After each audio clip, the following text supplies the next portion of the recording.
The prayer, which we have, I see many new faces, that we have coerced you into reciting some weird Buddhist prayer, has been very carefully cultivated over thousands of years to contain the entire substance of the Buddhist path.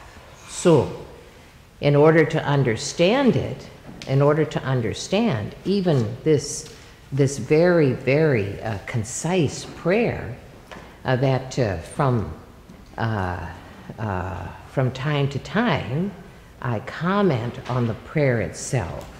And that means, and I would like us to think about, and let's recite it again, and I'll stop you where I'm going to comment. You have your yellow cards? In order to obtain perfect enlightenment. There we go. We didn't get too far into it. And so what I'd like us to think about, because it's our subject tonight, actually, that is something that would be called perfect enlightenment. And this perfect enlightenment is the transcendent result of something that can come from the imperfect. In other words, we're not going from perfect to perfect, isn't that so? Thank goodness. We are actually going from imperfect to perfect. And that means that there is something fundamental which will change in order to become this amazing perfection arising in, around, through, next to you, on top of your head, wherever it might exist, permeating you, that either wasn't there while you were imperfect, or something that you lost in order to be perfect. Now, we're sitting here for those of you who are gathered on the conference line, we are here at a facility which is operated by the Franciscan order, Catholic Franciscan order, that has had a large part of it converted to spaces for many, many different nonprofits. And I think what a wonderful idea that they had. However, I know I know practically nothing about Catholicism. However, I have heard something about paradise lost, and that there was a kind of perfection which has become lost, and that we are living without something which bears upon the description that something which we had, we don't have anymore. And that our struggle is to find that something which we lost, like that. And so perfect enlightenment is just as daunting to Buddhists as this idea of paradise lost. Is okay to say like that?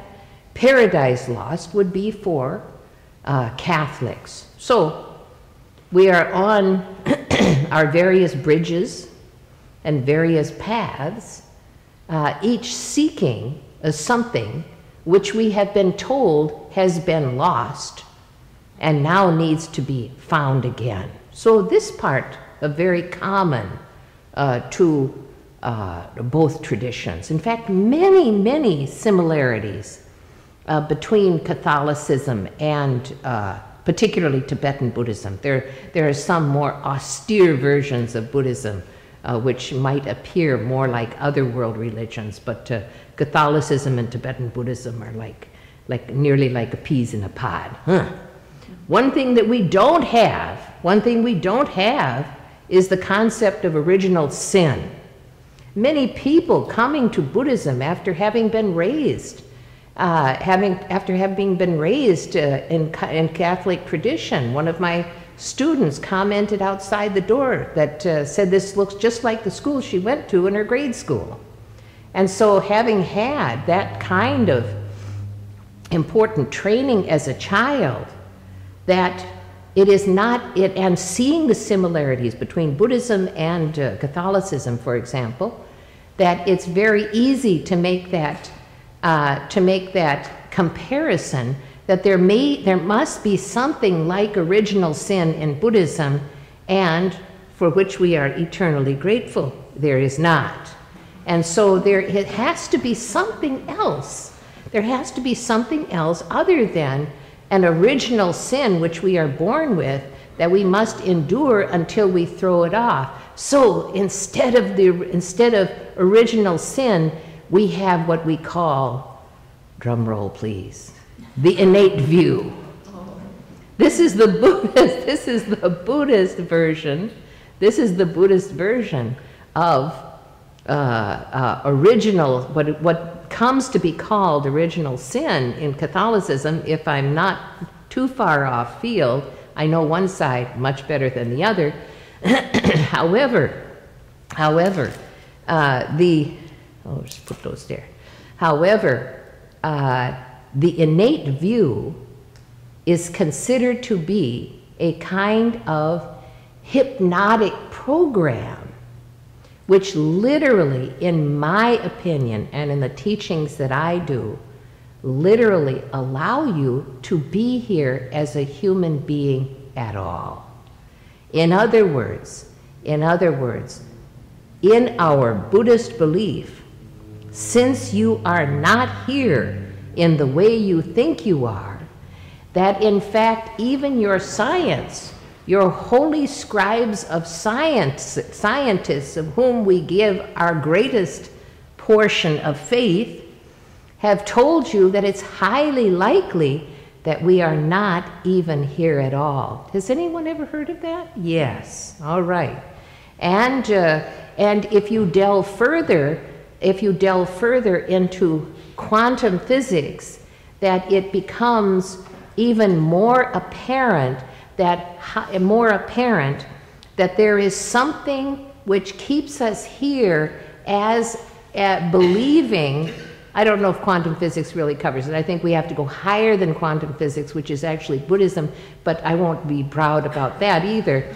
That there is something else which holds us here into a belief of the solidity of our world, that even though we're told right in our face, isn't even here, it's a kind of holographic appearance that we make here in this world, that we still hold on to something which makes us, which gives it solidity. Isn't that true? Now at this point, any intelligent person would be really thrown into a tailspin, because what we are learning in our intellectual capacity of what is real and what is real and what is solid and what's really here, that we are simultaneously can hold an intellectual view of the insubstantiability of our world, as well as fully believing in the solidity of it. This is the dilemma of your modern world with the modern scientific, advances, which are explaining to you the nature and the measurements, which is what science, the only thing that science can do, is show you the measurements of how your world exists, and now into more subtle levels, which are the quantum levels and the insubstantiability, or the, something like a jumping around. What would that be? well, I don't know if it's erratic, but the unpredictability of your life. And if we thought about ourselves as a mass of electrons and atomic structure and subatomic structure and electrons, that we might actually develop some kind of new mental disturbance, thinking that we're going to fly apart at any moment, and what could possibly keep us here in one place. That because we can't take a chance on that we can't take a chance on flying apart at any moment, or even having the mental construct of that we think that perhaps there might be something within the unknown sphere of consciousness. Perhaps the study of consciousness itself will give us an idea of why we don't fall apart when we intellectually can hold a view that that there's every possibility that might be so. And so we are relying, and should we live long enough, I pray we all live long enough so that the baby science of consciousness will finally give us some answers, and we can finally understand why we think that we are solid when in fact we are not. So, since it's not likely that that's going to happen in our lifetimes, we may want to refer to another system of which has proven itself again and again quite reliable in predicting quantum physics. In other words, the teachings of Buddhism and the ramifications of Buddhist understanding for a very long time, as though Buddhism was science's cheat sheet, like that. That if you want to discover something new, let's go back and look at some Buddhist scriptures and see which point we might try to figure out now. Actually, they don't do it this way, but I say it like this because now what's happening is that Buddhism has become quantum physics poster boy. That Buddhism has become that which validates both Buddhism and science because of this commonality, and many in Buddhism are so enthusiastic that they actually become advocates of science when in fact we do actually hold a better hand, like that. We don't show our whole hand, except when we're going to talk about transcendent wisdom, and tonight is that night's subject. So, what we are talking about here, I'll lay these cards down here right now. So, what we are talking about in perfect wisdom is something which not only transcends this confusion within consciousness regarding whether something is solid and real, whether it's not solid and real, that it brings perfect wisdom is beyond that discussion. All right? Something which seems so impossibly far-fetched is the actual platform, or is the actual gateway to the rest of life. Let's get all of these things about prior to perfect wisdom out of the way, and let's get on with real life, which is actually within perfect wisdom. This does not mean, by the way, that you're going to disappear. That there will be, for 1,000,000 billion years, there will be plenty to do while you are holders of perfect wisdom.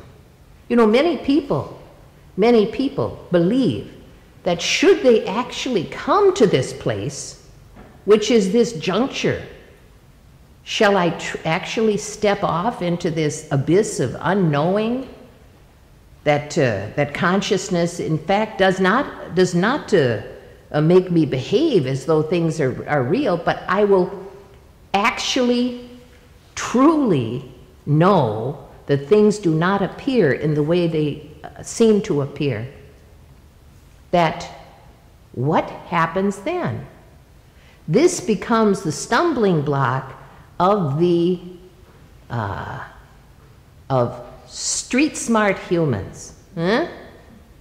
That life after life, or even if you don't believe in reincarnation, that even within this entire life is that you've figured out how this world works. That you finally got what they call like a little pilot's wings, huh? You've got your pilot's wings. You know how to fly in this world. You can make things happen according to your own plan. You can arrive at certain gatherings. You know, you've got a family, you've got a business, you can do the things that you want, you hope, and you've got things sort of figured out how to arrange it. Even if you haven't got it fully arranged, you know the things that you have to do to make life work. Isn't that so? This is what I call a kind of street smart, that it's very difficult to give up what's behind door A to see whether door B might work out better. And so this, a little old-fashioned, anyway, that it's very difficult once you have become comfortable and life is going pretty well, you know, hey, maybe even the mortgage is paid off, huh? That it becomes a kind of difficult to move away from that position. Isn't that so? And yet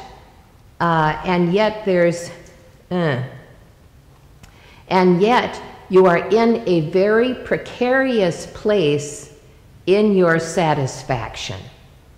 And this is where Buddhism comes in and can very honestly say, hey, I think it's great that things are going well now, but guess what? That's going to change. Why? Because the nature of every living thing, and living or non-living thing, all phenomena, whether it's constructed, or whether it's a human body, or whether it's this world, this earth itself, that there is nothing which you can depend upon that is permanent and lasting, And so out of that struggle, for people who are satisfied and who are human street smart, comes an attitude, let me add a spiritual component to my lovely life so that I can have all my bases covered. True? True. However, Buddhism doesn't let you do that. That in fact, this idea as enlightenment for someone who is self-satisfied or thinks that they know how things work is a component which cannot work. Why? Because karma, the cause and effect of who you are now, eventually becomes exhausted and it changes into something else. In other words, if we begin to look at this seriously, we see that the causes and conditions, let's say for example you've got a good job and you're making a good salary. What are the causes and conditions of that?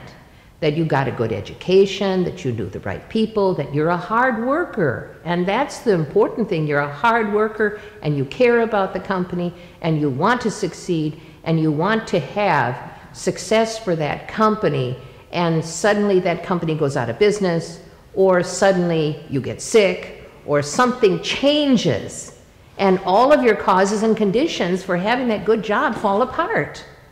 Not that we want you to. This is actually quite a normal thing, even under the best of circumstances, where you have this amazing job and this satisfying career, and you know everything how to do it, and they make you retire. So whichever way you look at it, that job's going to end. All of these things we can understand come from causes and conditions, that the causes and conditions are held together at this moment, and as soon as they have exhausted a certain kind of energy, they will definitely come apart. This is the nature of this world. Causes and conditions arising, whether they're group, such as where you live, or whether they're personal, such as what the baggage you brought into this world, that these causes and conditions are continuously arising, gathering, accomplishing, falling away.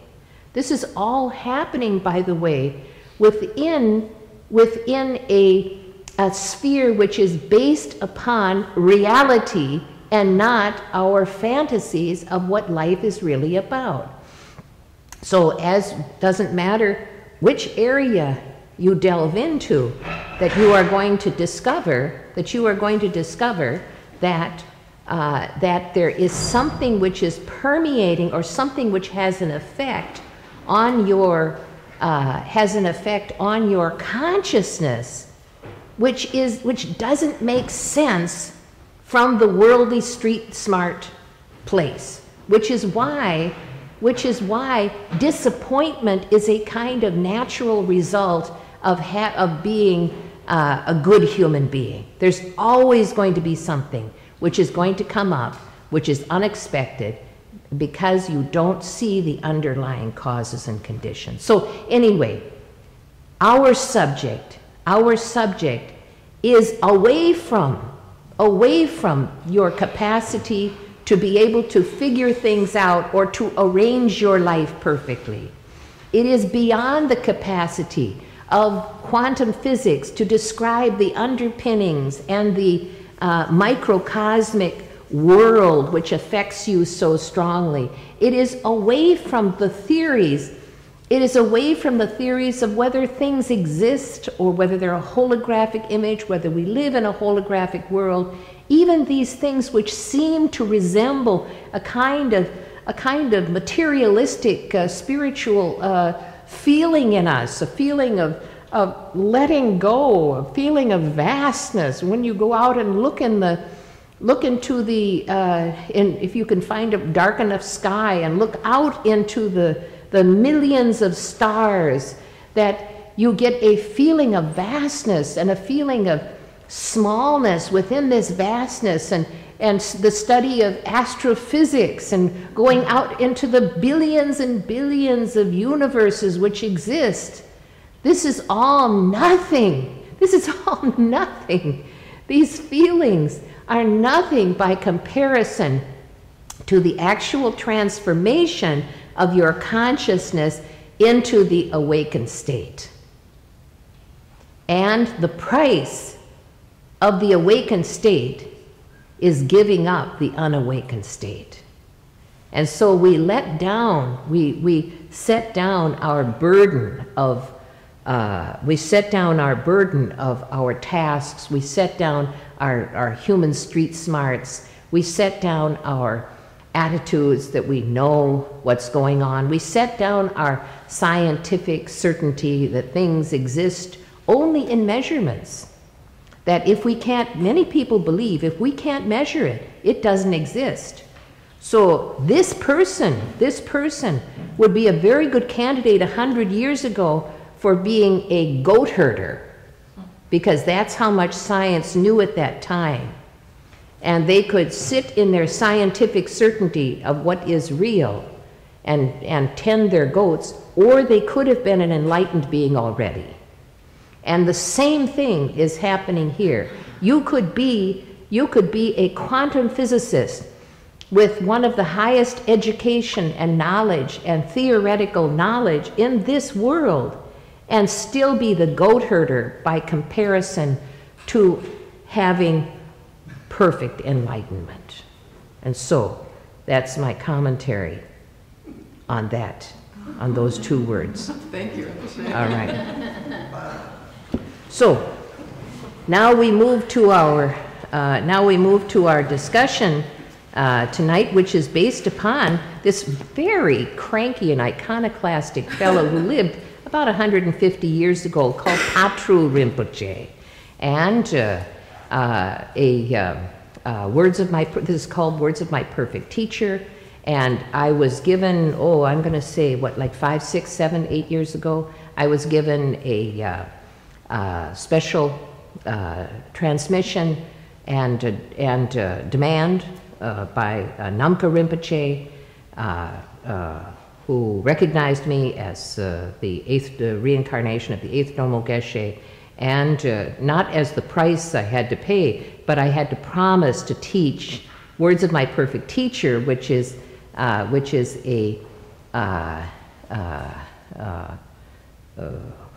his lineage. Okay, I'll just be honest. This is from his lineage. I have great admiration for Patru Rinpoche, and I have great admiration for the wisdom that is encountered through this particular book. But because this is a Nyingma and I am Gelugpa, people might wonder, why are you teaching from a Nyingma text? And that's why, because I promised, and as I fulfill my promise over the years, that my admiration continues to grow. This is actually a more interest for people who are Tibetan Buddhism than not. So if it doesn't mean anything to you, that's okay too. And we don't need to know. So anyway, now we're on page 252. I think I can read it here. On page 252, is that so? Yes. We've covered transcendent wisdom. He is in 3 points that he's talking about. Wisdom that comes through hearing, wisdom that comes through reflection, and wisdom that comes through meditation. We've covered wisdom that comes through hearing and wisdom through reflection in the past sessions here this time, just in the past few days. So that being still fresh for many of you, and those of you who have been listening in on the conference line, although Saturday all day was not available, so sorry about that. And we go now to wisdom through meditation. I enjoy opening the book to the page and then seeing what he says and then see what I say. So this is sort of my fun as well. Patru Rinpoche says, through meditation, as you gain practical experience of what you have understood intellectually, which is, by the way, what I was speaking about here just a few minutes ago, the true realization of the natural state develops in you without any mistake. Now, isn't that interesting? Good old Patru Rinpoche has a similar idea that what I'm saying about human street smarts is what Patru Rinpoche is saying. Gradually, as you meditate, as you really take this into a more internal environment, and by the way, the just previous perfection was called perfection of concentration, which is this natural state of calm arising from more subtle mind, etc. It was a very complex subject as well, but just so you know that the little bit of the background of how we are arriving here, being in that amazing natural calm state. This has nothing to do with the kind of monkey mind or can't sit or can't meditate of beginners, but someone who is a very advanced soul, I'm going to say. We don't believe in a soul, but I'm going to say soul anyway because it's such a nice word. That this true realization comes without any mistakes, which means that something is changing in your consciousness itself. Some kind of transformation is happening. You're not actually learning anything. You're now in a state where you can achieve the transformation because you have given up everything which doesn't work. And some of those things are what I have said here this evening, as well as many other things which I have said over the years, that there are myriad things which don't work if you reflect carefully. If you reflect carefully in your own life, you can probably describe a dozen things which don't work, huh? Like that. Attitudes which you have held, ways that you've held yourself. For example, someone might be graduating from college with a degree in psychology, okay? That there is nothing more annoying than someone who has just have a fresh degree in psychology, is there? That it doesn't matter whether you meet them in a grocery store or whether you have, it'd be worse if they were in your family, you know, because they are determined that you will be the recipient of their care, whether you want to or not. And so this kind of, they're all good intentions and a lot of education, but not very good understanding about how to behave and the many things which they will gain through experience. And so this realization, I'm going to say the true realization of a recent graduate with a fresh degree, let's say master's degree in psychology. Let's not just say a bachelor's degree, but a master's degree. Okay, a doctorate. And this person does not have a kind of very deep realizations. They have what you might call here, what would be equivalent to be calling the intellectually held view. And so if we see someone who has been practicing for 30 or 40 years, that you see a great deal of difference. In fact, they would probably be profoundly embarrassed at how they behaved when they were newly graduated. Isn't that so? And it happens also in the meditation career, that one has a great deal of knowledge that one has accumulated. One might be able to recite scriptures. One could be able to tell you that you are not a very good Buddhist, you know? That one could tell other people that they really don't know anything about Buddhism and that they should be meditating more and that they should da-da-da-da-da-da-da. This actually, I think all religions do this, people do this to each other and really annoy each other because they don't have enough meditation of the correct kind to hold true realizations. And so after a very long time, the true realization of the natural state develops in you without any mistake. This natural state is a kind of baseline consciousness which is uncontrived, what we call the uncontrived state. That there is a kind of, it's not that you're more simple inside, it's just that you are less polluted, with ordinary attitudes, that it's actually a kind of more personal space, which means that this meditation place is sincerely devoid of the influences which have affected probably 80% of who you are is influences, and probably 50% of those are not of your own doing, or not 50% of those are unwanted, is what I mean to say. And so these unwanted influences has created a kind of dirty tub water, I'm going to say, that you've been soaking in and marinating in, kind of like a pond scum, okay? And you've been marinating in this, and it's kind of soaked into you. This happens on a conscious level. And so in order to become healed, we need to abandon the toxic station, okay? Get out of the damn bathtub, okay? And so you need to get away from that, and the only thing that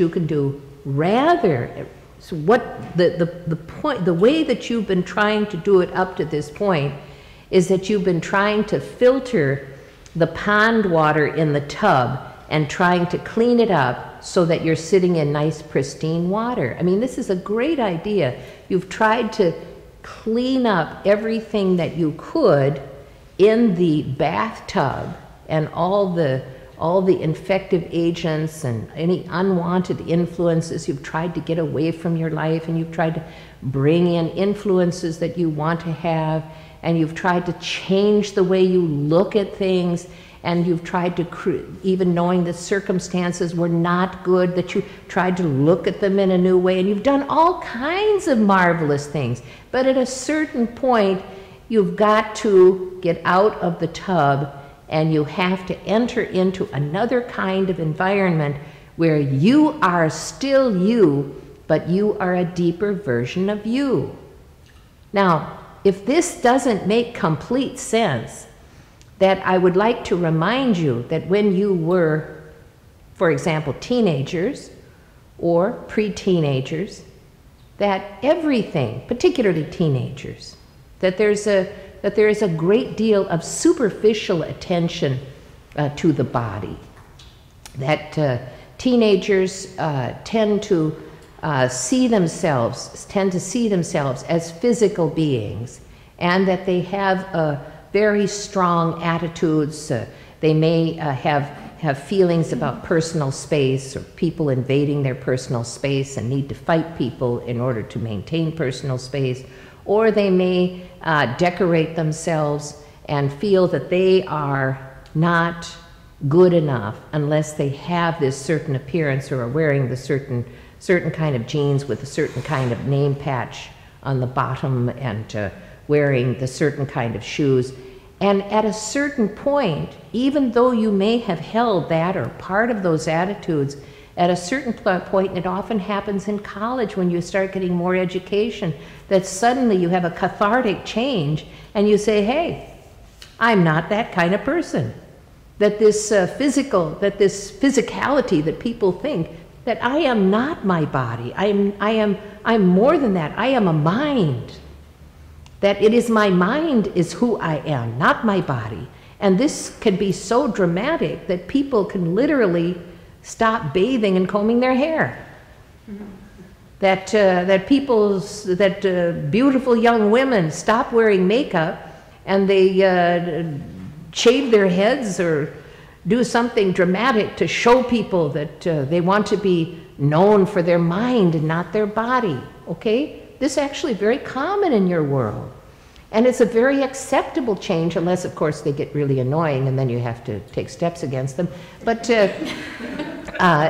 these are the dramatic changes which are part of the normal maturing process of your world. That has to go on. That identity that you hold has to move more internal, but society has stopped you from those kinds of inquiries due to science, due to cultural expectations, due to relationships that they don't want you to change. They want you to stay the same. And since it seems to be a safe place to be, that you have agreed. But actually, you don't have an option, my dear friends. That you will have to awaken. That the ups and downs and the suffering and the ins and outs and the complications of your life, that these are all adventitious time wasters when you could be doing something much more interesting, much more valuable. What is that valuable? Being a benefit being, an awakened being who can be of benefit to others. In other words, helping others awaken. And this is what we call the bodhisattva path of the awakened spiritual heroes, who do not enter into a kind of final enlightenment or whatever it is, but actually remain in order to be of benefit. You know, there are many in this world that we could say are spiritual heroes who have not been, even in the religious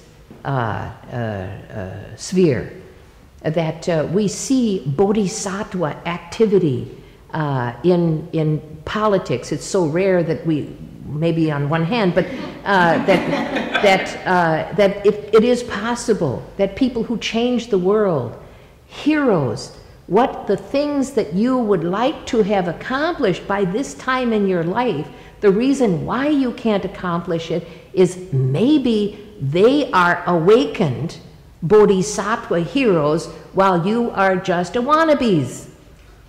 You had the same education. How is it that they were able to do such amazing things and you haven't been able to do it? It's because, it could be because they're awakened. How do you awaken? You go to a specialist for awakening. Hello, this is the awakening school. And so, first you awaken, and then you do things. If you try to do many things before you awaken, it doesn't work out so well. Not only that, but you become accustomed to disappointment, and then you're no good at all. Then you're just depressed, you alternately depressed and enthusiastic, and you can work yourself up and get a few things done, but eventually you think, oh, what's the heck, people don't appreciate me. I'm just going to do whatever I want to do. Anyway, aside from that, now we're going to get to the second sentence here. Certainty is born from within, which means that the very process which caused your ordinary mind to arise, for those of you who were attending the teachings here in this series in the past few days, that you actually are arising from a more subtle source. It is called a subconscious, and I think you can actually agree with me that you are strongly influenced. In fact, your subconscious, that you may be the awakened partner, the waked up partner in the human realm of the subconscious mind. If you really thought about it, you might agree. However, if we look at it from the other way, that we see that the subconscious mind actually emanates the conscious mind. And so what is hidden from you in your subconscious mind is where your mind is actually arising from. And so when we shift, that we begin to identify not with this uncontrolled mass, or like Freud said, I don't believe him for a moment, that it's a mass of dirty desires, etc. I think a lot of people are scared of meditation because they don't want to go the place where Freud was, you know? That this subconscious is actually part of the meditation place, as well as cultivated and created as a new seat of identity. And there are people who are already that they identify with their inner mind, not this ordinary mind, but they identify themselves with this inner mind. And these are people that we call wise and deep. These are people who have a kind of spontaneous wisdom that are able to share with the world. These are people who are reliable and trustworthy because they're not all giddy-gaudy in their ordinary mind, that their mind is steady and their identity is deeper. These are people we consider to be deep and wise. However, that is only a step on the journey, that there is a precursor to the subconscious mind, which is an even more subtle mind from which the subconscious mind arises. And this movement of identity, while you are in the human form, is how enlightenment happens, and these true realizations, and as your identity becomes more subtle, that you are beginning to approach the veils and barriers that between you and reality. Now, how deep you can make it in this lifetime, I would strongly suggest you begin soon. Or if you are already in that process, that you make as much effort as possible during this lifetime, because you know why? It took a long time for you to get here. It took you a long time to get to this place that you are right now. Even if you think about growing up and going through the ups and downs and the travails which have caused you to seek spiritual development and be here in this room tonight, that this didn't happen overnight, that this happened over a very long time. And so we should take our opportunity that we have arrived here and not have to keep doing this part over and over again and wind up with vague spirituality in lifetime after lifetime, or being a good Buddhist or a good Catholic or a good Muslim and following all the rules and just doing everything. That we want more. We want more. You're worth more. You're worth more as a bodhisattva, as an awakened bodhisattva benefiting others, than you are as a recipient of the Buddhist training. Huh? The only purpose of Buddhist training is to actually facilitate this birth of you in the awakened state. You will not disappear. You will become a lot happier, more competent, and this table will still be here. And you will still be here. You will not disappear into a puff of smoke, as some people might think. Nor will you become uncaring. Many people feel that if you're an enlightened person, that you won't care about anything, that everything will be just like nothing. Not even so. In fact, you will become more alive. You will become more compassionate, more gentle. All good qualities will begin to emerge from you, unhindered by the confusion which holds you in the unenlightened state. Geshe, what would you like to say? Rinpoche, you've talked about continuity of consciousness, where throughout your life, yes, you go from stage to stage, and each moment you're not thinking, well, okay, now I'm different, now I'm different, now I'm different. You're still you within the continuity of consciousness. So when your identity is deepening, yes, when you're talking about deepening, you'll still be you. A deep and wise person. So are you? You don't feel like aware of these deepenings, or just? Well, it depends on where you're at. Okay. And it also depends upon how much your perceptions can tolerate. That due to the issues that you may have experienced in this lifetime, that you may not be able to tolerate what you already know. In other words, such transformations could have occurred because you're a steady meditator and you're doing all the right things without having the awakened responses. However, very often, this is why in Buddhism we have a kind of special program for people such as this, where you can both know and not know at the same time. And it's okay to be there. And most people who practice for a very long time feel like they're probably in the state of knowing and not knowing most of the time. And the skill is being comfortable with this while you are still continuing to make effort, like that. So the Dharma holds all of these healing attitudes that you can hold and say, well, many people who eventually became awakened went through long periods of both knowing and not knowing, and I guess I must be in that stage. And then you achieve a certain kind of transitional breakthrough, sort of a mini enlightenment. It doesn't really count as an enlightenment, but a mini enlightenment, okay. And you could say, aha, now I know. Now I understand. Now I have touched reality. And you abide there for either a minute or an hour or 2 weeks, and for however long it takes to stabilize there, and then off you go again into the transformative process. However, for those who are pretty sure that they've made it and have solidified around it, that they go, aha, I have made it, I'm writing a book. Huh? Like that. By the way, that wasn't Patro Rinpoche, like that. And so he says, end call. This says end call on it. It said, oh, no, no, no. That means that you could end the call. Excuse me. There was just, it just sort of lit up there. So he says, certainty is born from within.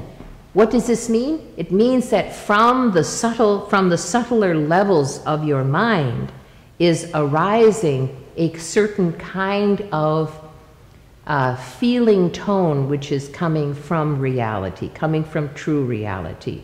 Rather than solidifying around this truth or that truth, is that this certainty is arising in your consciousness, coming from a deeper place. Liberated, he goes on to say, liberated from confining doubts and hesitations, you see the very face of the natural state. Now they're not talking about, he's not talking here about an actual face, but I believe if we said the living presence of the natural state, this may be what many people might call Christ consciousness. They might call it Buddha nature. They may call it, their own original mind. That many people have applied different kinds of words to a kind of natural state. But if we think, and of course, there are living presences at every stage of this process. But this particular one that he's talking about is something which is extremely subtle and a feeling that you have, and perhaps it's so. Perhaps there is a kind of outer limits to the capacity of the human consciousness to experience identity depth. Part of this is because once this, a million years or billion years or tomorrow or whenever this world decides to end like that you will not have the support of this world, or you may be awakened and that your work takes you elsewhere, to France, for example, like that. Now I'm going to France to help the people there. That there may be different kinds of France open and needing your care, and that this, you may not always live on earth. And when the need and the lessons for this human body are finally exhausted, in other words, when the game is up, you're here by the hypnotic view. When you've broken the hypnotic view, you're not going to be a very good player anymore. And so you need other challenges. You will need other challenges at that time. But this is not this human life. This is not this human life. And beyond this human life are other things which you will need, to learn, which are literally hampered by the human body and mind. In other words, in the exalted, I'm going to say the exalted spheres, that there will be other senses, there will be other mental constructs which you will have to learn, other puzzles. Like this, sometimes you might think that this world is a puzzle needing to be solved. Once you solve this puzzle, there are other puzzles which are going to be a little bit more advanced that will be presented to you. Why? Because this is not your true home. And even in the exalted spheres, where the puzzles are much more complex, that your struggles to become competent will strengthen you enough to actually return to your true home, which is perfection. And that is the perfection of the perfection of wisdom. And so that true home you have been separated from for a very long time, and this true home is not some place that you can travel to. It is a place where you will be. In other words, consciousness is the actual way that you are alive, and through consciousness and the transformations of consciousness that is available, that in Buddhism, it is not a matter of simply dropping the body and going to heaven, or even going to the Buddhist Pure Lands.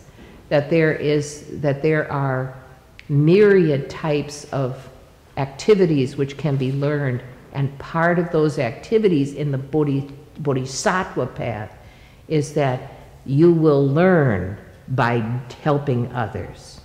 You will learn by helping others. And that is the core of the bodhisattva path. But until you are awakened, you're not very good at helping others. I think you can probably find examples in your own life where you really tried to fix people, but they didn't stay fixed for very long. Yeah. And in that way, what you want to become is so competent, and so healthy yourself that you are able to truly help others, all right? So, liberated from confining, you see the very face of the natural state. Patrul Rinpoche goes on. Having first eliminated all of your doubts through hearing and reflection, you come to the practical experience of meditation and see everything as empty forms without any substantiality, as in the 8 similes of illusion. And I will repeat them again. As in a dream, all the external objects perceived within the 5 senses are not there, but appear through delusion, or we could say confusion. As in a magic show, things are made to appear by a temporary conjunction of causes, circumstances, and connections. As in a visual aberration, things appear to be there, yet there is nothing. As in a mirage, things appear but are not real. As in an echo, things can be perceived, but there is nothing there, either outside or inside. As in a city of Gandharvas, there is neither a dwelling nor anyone to dwell. As in a reflection, things appear but have no reality of their own. As in a city created by magic, there are all sorts of appearances, but they are not really there.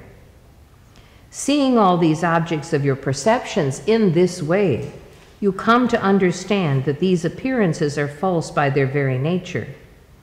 When you look into the nature of the subject that perceives them, the mind, those objects that appear to it do not stop appearing, but the concepts that take them as having any true existence subside. And so, in some way, these similes might seem like fairy tales, and that we are solidly geared toward choosing, or have already chosen, let's say, door A, and people are saying choose door B, choose door B, like that. The Buddhist teachers say choose door B, and you're saying, if I choose door B, everything that I have is going to disappear. It's going to be insubstantial. It's going to be as though it was nothing there. Right now, I mean, really, has anyone seen this movie about the red pill, blue pill? What was that called? The Matrix. That in effect, the unawakened are saying, which one's which? George, do you remember which pill was which? What's it? The red one means you stay the same, the blue one. Okay, you want that you firmly got the red pill in your hand, like that. And being offered the blue pill, you're saying, I don't, like the fellow in that movie, he said, why would I give up this? And I can eat a steak, and I can have all the semblance that everything is okay, and you're giving me nothing? You're telling me it's nothing? And if you look at it in that way, that it seems as though you are being offered nothing in exchange for something. Huh? And however However, you are not yet the one who can do these meditations. So take heart. That you don't, there's actually nothing to give up at this point. That at some point in the future, something may grow on you, or you may begin to get what I call a holy doubt.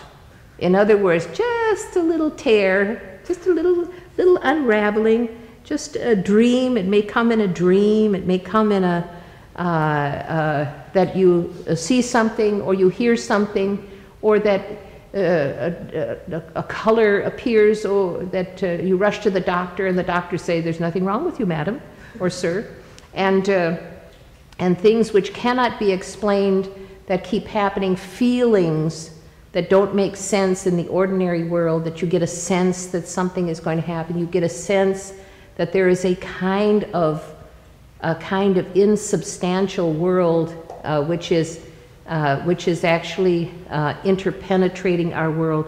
And this is when people want to explore spiritual things, and this is what I call just a little tear in your red pill thinking. All right, that you're really not there yet, but you're not ready to take the blue pill. And as you grow, your perceptions undergo many different kinds of transformations. And what we want to have is we want to have a valid set of new perceptions which will lead to the desired result. And that is why the path of Dharma, is a reproducible effect, helping us make step-by-step transformations in the way we behave and the way we think, all still completely in accordance with common sense. And we achieve certain changes. We find ourselves becoming more gentle, or we find ourselves having more spiritual dreams, that we begin to think that the world is not as cut and dried as it was when you graduated from college or from high school, that things there may be something else going on. And so you yourself are undergoing a natural and organic process of awakening. You yourself, through your karma, through activities that you've performed in the past, are already in the natural and organic process of awakening. And one of these is a kind of holy doubt that things are the way they are. There is also a kind of holy disappointment that the promises that this world said was going to be delivered to you didn't. And so you think there must be something else. There must be something else that's more valuable than just the work-a-day and then just, retiring and taking what they call a camper to Florida. And there must be more to life than that. And you begin to feel like something's wrong. And this is actually part of the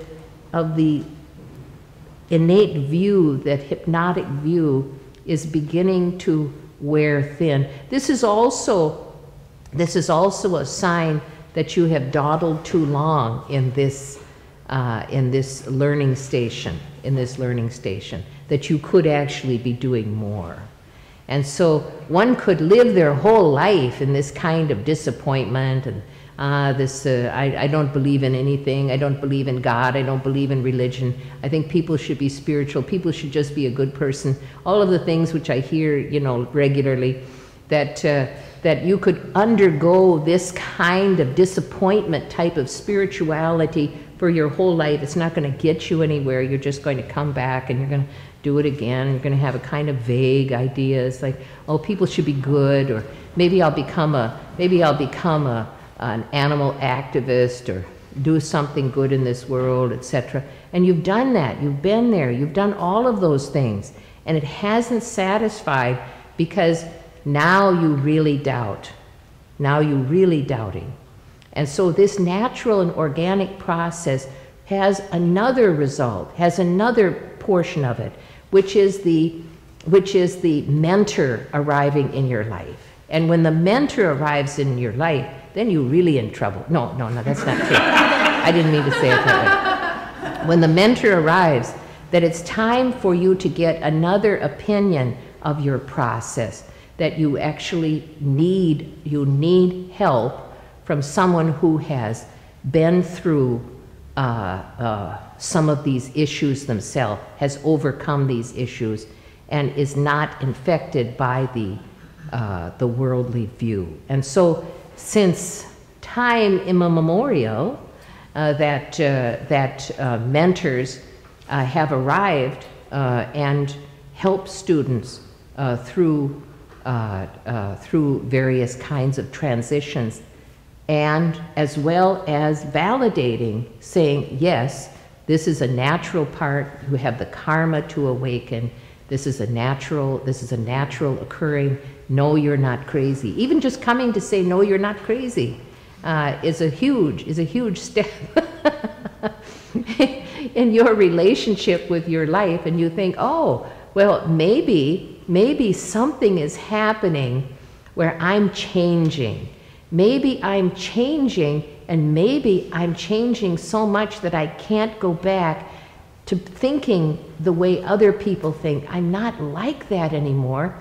And many people like this tend to isolate themselves because they think, oh, those people act and talk that way, and it doesn't make any sense to me anymore. And so rather than continuing to isolate yourself and feel more and more disappointed with the world, it doesn't help, by the way. You just get angry, and then your anger changes you, and then it doesn't work that way. That you need to be introduced to the bodhisattva path, to the great Mahayana, that this is the basis of the teachings which I give, which are the transformative compassion practices. It's time for you to move into the compassion practices which will help you readjust your motivation and make you capable of benefiting others. Right now, many people only pissed off. It's a kind of a new spirituality. It's just pissed at everyone, you know? I don't know if there's any formal meetings, maybe political like that, just a bunch of people pissed off. But to this, you've got to get out of the rut of considering other people as being dumb and unworthy, simply because they're not in a place, they may not have activated the natural and organic process of awakening.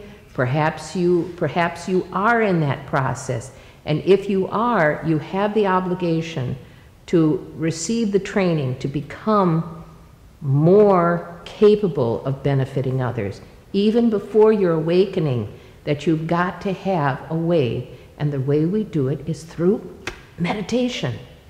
We do it through meditation. And how is that going to solve anything? Daily, steady meditation answers everything. High quality, must be a high quality meditation. As well as having an opportunity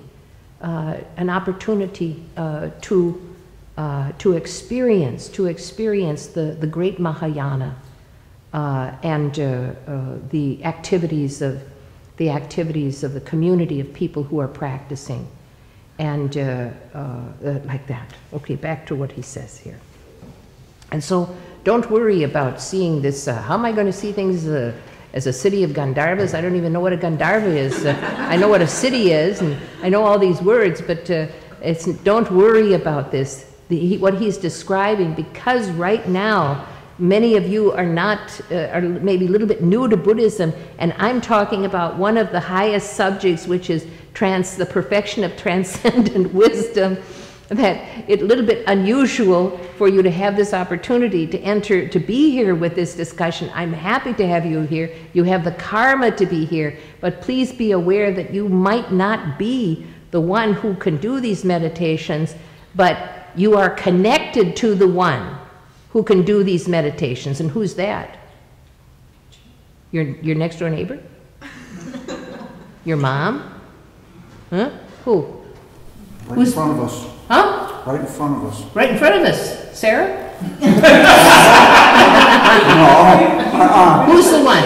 Who's the one capable? The future you. The future you.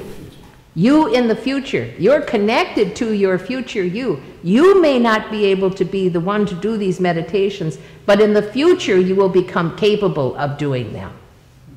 All right.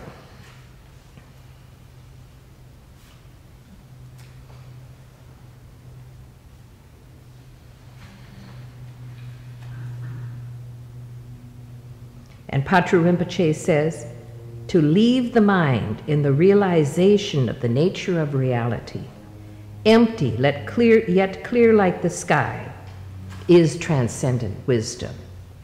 And so this experience, this amazing experience, is explained carefully here, so that you can understand that this is your real potential. This is what you came here to do. This is what you came here to experience, was transcendent wisdom. It doesn't matter whether you are highly educated. It doesn't matter whether you may have a lot of anger issues, or whether you may have, whether you're too busy right now, or that your car doesn't run as well as it should, and all of the different reasons why you can't be a person who experiences transcendent wisdom, that all of these are nothing by comparison to the destruction of the innate view which holds you to that kind of thinking. Now, I am not talking about the power of positive thinking. Not at all. I am talking about transformation and the transcendent wisdom. The transcendent wisdom is devoid of the very thorn which holds you to the belief of your own smallness. That will be gone. Maybe I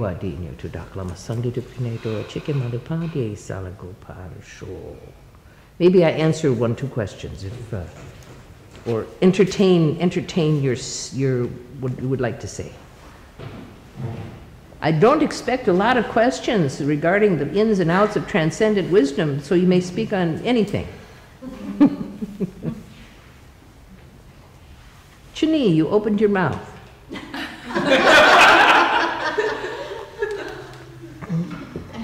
And you're sitting in the front row. So what is it you want to say? I just want to say thank you for teaching so much. It's amazing. You're most welcome. What question do you have, though? Or what doubt would you like to express? On behalf of everyone. This is not funny. This is not funny. That sometimes we don't have a personal question, but we feel as though a question might be hanging in the air, and do the honor of asking that question.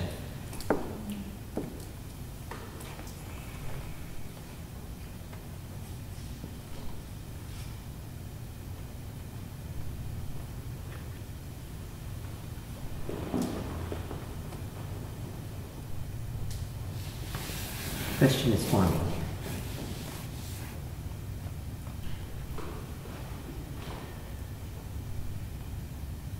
I have a question. Hang on just 1 second. We're almost there.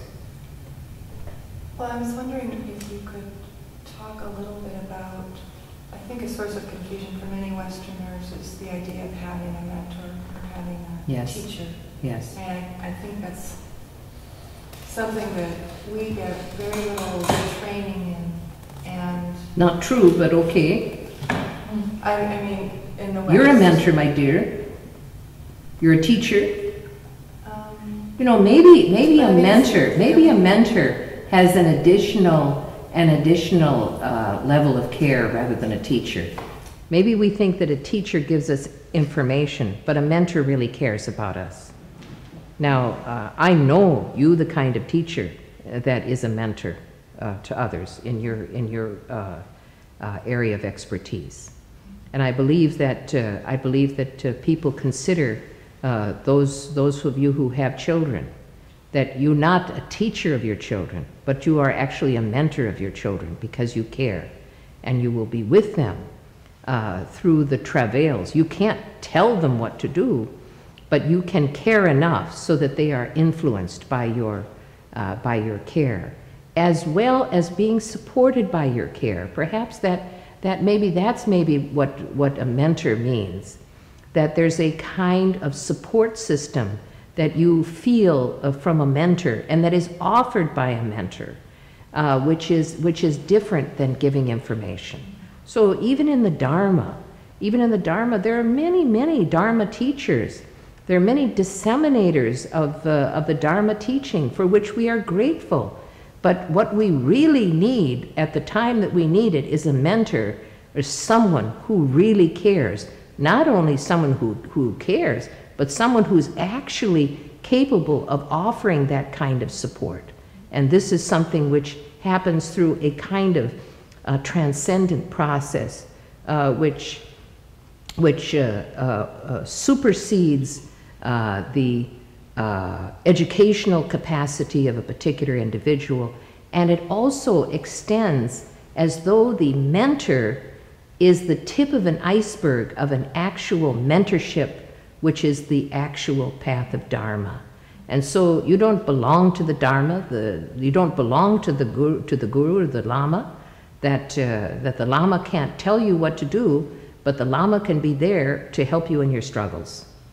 And, but in effect, you will be the one that will have to change, that you will not fall under the control, that you are fully in control of yourself, if the relationship is healthy. But hey, look how many unhealthy relationships there are in the world.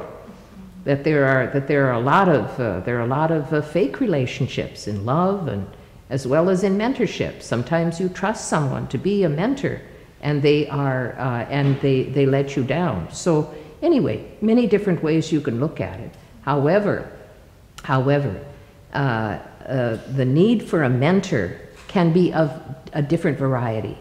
A mentor could be a dear friend who has been practicing meditation for a long time, and who is willing to share some of their advice of what they went through.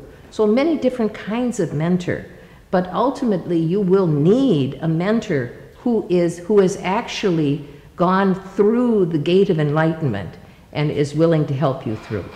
In other words, they know how to get there, and they know how to help you get there.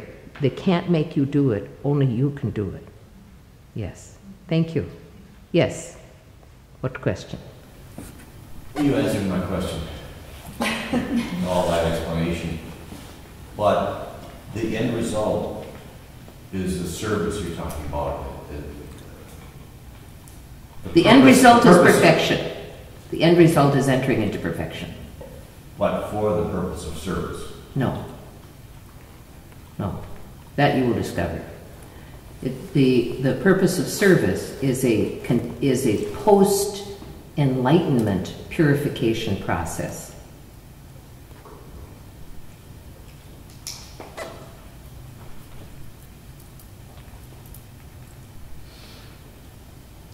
So it doesn't have to do with service then? That seems to be, that is how it appears to be, but not so. Not so. That the purpose is something that you will learn. For example, let's say that you were an expert woods cutter, what you call tree cutter, and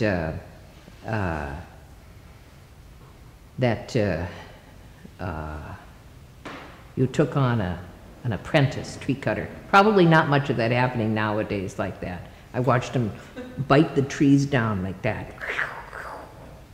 They don't saw them nicely. That while you were teaching them how to cut down trees, you, having a certain kind of personality, would reflect your values, You would teach them how to be careful. You But may you couldn't even teach teach them them. anything. You could teach them many things. No, but you couldn't teach them anything. You couldn't teach them anything. Could not teach them anything. I see. They are so adamant. They are so stuck somewhere spiritually. They're so full of fear. They are so not in the process of awakening. Right, exactly. All because right. they don't feel they have to do anything because Christ already did everything for them. Well, good. Good. So my question is the only way... Then why aren't they happy? That's a question. Why don't you for them. ask them that? Well, that's assuming that they are unhappy. And I don't want to make that assumption. I don't think you'd have to scratch very far. I know. I know, but I don't want to... You don't want to I don't want challenge to them. stir up that pot. All right, all right. No. So on the other hand, a Buddhist teacher in a mentorship situation is willing to stir the pot. Oh, well. And the student says, "Hey, stir my pot." Yeah. Right. And so it's a valuable relationship. What you're talking about is what I would call trying to take a cat for a drag. Right. So my question is the only way to be of influence is through your own meditation. Is to throw You your need own... to change. This is exactly what I've been saying. You need to undergo that transformation before you can be the one to be able to help others. That's what I mean. Yes, exactly. So whatever stage you're in, there is plenty to do. And there is no room and no time for disappointment. We must be about this amazing task. Thank you very much. Thank you. I enjoyed our discussion, and we shall continue tomorrow evening where? Unity West. Unity West. We're going to continue talking about transcendent wisdom, give you some